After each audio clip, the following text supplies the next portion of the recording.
ಸುತ್ತಲೂ ಎಲ್ಲ ಬೇರೆ ಬೇರೆ ಎಲ್ಲ ತುಂಬ ಜನ ಫಾರ್ಮರ್ಸ್ ಮಾಡ್ಕೊಂಡಿದ್ದಾರೆ. ಸೇಫ್ಟಿಗೆ ಏನು ತೊಂದರೆ ಇಲ್ಲ. ಕೆಂಪು ಮಣ್ಣಿನ ಪ್ರದೇಶ. ಸೊ ಈಗ ಲ್ಯಾಂಡು ಡೌನ್ಗೆ ಬಂದಿದೆ ಊರಿಗೆ. ಊರಿಂದ ಮೇಲೆ ಹೋಗ್ತಾ ಇದ್ದೀನಿ. ಗಿಡಗಳು ಬೆಳ್ಕೊಂಡಿದೆ. ಇದು ಬೇಲಿನಲ್ಲಿ ಅವ್ರೇನು ಕ್ಲಿಯರ್ ಮಾಡಿಸಿಲ್ಲ. ಸೊ ಹಂಗಾಗಿ ಮೇಲ್ನೋಟಕ್ಕೆ ಗೊತ್ತಾಗಲ್ಲ, ಒಳಗಡೆ ಹೋದಾಗಲೇ ಗೊತ್ತಾಗೋದು ಈ ಲ್ಯಾಂಡ್ನ ಮಹತ್ವ.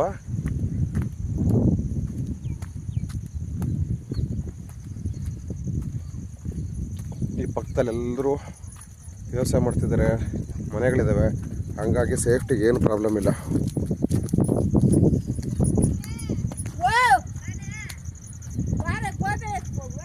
ಇದು ತಮಿಳ್ನಾಡಾದ್ರೂ ಕರ್ನಾಟಕ ಬಾರ್ಡ್ರಿಗೆ ತುಂಬ ಹತ್ತಿರ ಇರೋ ಪ್ರದೇಶ.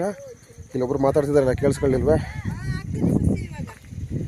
ತಮಿಳ್ನಾಡಾದ್ರೂ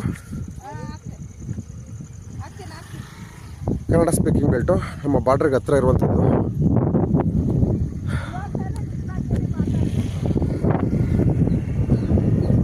ನಿಮಗೆಲ್ಲ ಕಡೆಯಲ್ಲೂ ವ್ಯೂ ಸಿಗುವಂಥ ಜಾಗ.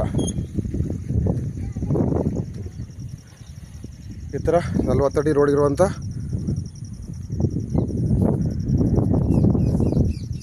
ಎರಡು ಎಕರೆ ಜಾಗ. ನಾನು ಸುಸ್ತಾಗ್ಬಿಟ್ಟೆ.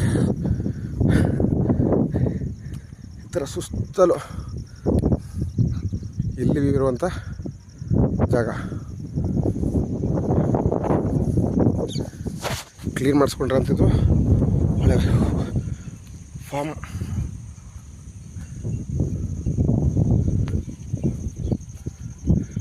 ಮೂರು ಕಡೆ ರೋಡ್ ಬರ್ತಿದ್ದು.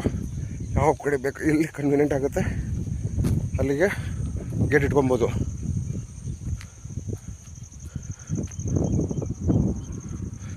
ನೋಡಿ ಸಾಯಿಲ್ ಕಂಡೀಷನ್ ಅಲ್ಲೂ ತೋರಿಸ್ದೆ. ಕ್ಲೀನ್ ಮಾಡಿಸ್ಕೊಂಡ್ರೆ ಇಲ್ಲಿ ಪಕ್ಕದ ಲ್ಯಾಂಡ್ ಇದೆಯಲ್ಲ ಕೆಂಪಿಗೆ, ಇದೇ ಥರ ಬರುತ್ತೆ ಇಲ್ಲೂ. ಒಟ್ಟು 8-9 ನಿಮಿಷದಿಂದ 10 ನಿಮಿಷ ವೀಡಿಯೋ ಇದೆ. ವೀಡಿಯೋ ನೋಡಿದ್ರೆ ಗೊತ್ತಾಗುತ್ತೆ. ಸೊ ನಾನು ಸ್ಟಾರ್ಟಿಂಗಲ್ಲಿ ತೋರಿಸಿದ್ನಲ್ಲ ಪಾಯಿಂಟು, ಲ್ಯಾಂಡ್ ಬ್ಯಾಕ್ ಸೈಡ್ ಇದೆ ಅಂತೇಳಿ.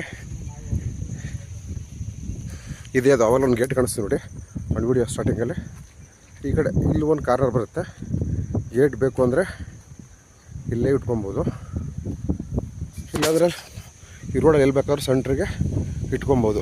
ನೋಡಿ ನಾನು ಎಲ್ಲಿ ವೀಡಿಯೋ ಸ್ಟಾರ್ಟ್ ಮಾಡಿದೆ, ಲ್ಯಾಂಡ್ ಒಳಗಡೆಯಿಂದ ವೀಡಿಯೋ ಸ್ಟಾರ್ಟ್ ಮಾಡಿದ್ದು ನಾನು. ಎಲೆಕ್ಟ್ರಿಕ್ ಕನೆಕ್ಷನ್ಗೆ ತಲೆ ಕೆಡಿಸ್ಕೊಳ್ಳಂಗಿಲ್ಲ. ಪಕ್ಕದಲ್ಲಿ ಎಲೆಕ್ಟ್ರಿಕ್ ಲೈನ್ ಹೋಗಿದೆ. ಇದೇ ಲ್ಯಾಂಡ್ದು ಬೌಂಡ್ರಿ.